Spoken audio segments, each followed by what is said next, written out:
It's extremely important. ஏன்னா நான் வந்து சின்ன வயசுலேருந்தே ரொம்ப இண்டிபெண்ட்டாக தான் வளர்ந்தேன். ஏன்னா நான் ஃப்ரம் த ஏஜ் ஆஃப் 1 நான் ஆக்ட் பண்ணிகிட்டு இருக்கேன் அப்படிங்கிறதுனால இண்டிபெண்ட்னா எப்போவுமே அப்பா அம்மா என் கூட இருப்பாங்க. ஆனால் financially I was very independent. So அதனால எனக்கு எதுனாலும் நான் தைரியமாக முடிவு எடுப்பேன். ஸோ என்னுடைய முடிவு வில் பி வெரி போல்ட். நான் ரொம்ப டிசைசிவாக இருப்பேன்.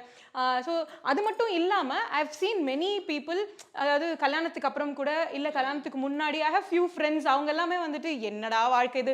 ஏன்னா அவங்க வந்து என்ன பார்த்துட்டு நிறைய இன்ஸ்பயர் ஆகி பண்ணிட்டு இருக்காங்க. ஸோ இந்த மாதிரி நிறைய இருக்கு. So women empowerment is very very extremely வந்து நம்ம, அதாவது ஒரு விமனுக்கு இன்னொரு விமன் வந்துட்டு சப்போர்ட் பண்ணியே ஆகணும். அதில் தான் வந்து, ஏன்னா யூஸ்வலாக பார்த்தீங்கன்னா இந்த ஃப்ரெண்ட்ஷிப்பில் கூட பசங்களோட ஃப்ரெண்ட்ஷிப் ரொம்ப கெத்து அப்படின்னு சொல்லுவாங்க.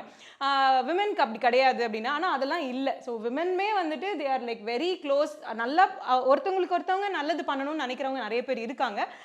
நான் நல்லது பண்ணணும் அப்படிங்கிறதுக்காக மட்டும் இதை நான் வந்து இது பண்ணலை. ஆனால் நிறைய பேர் இதனால பலன் அடைகிறாங்க.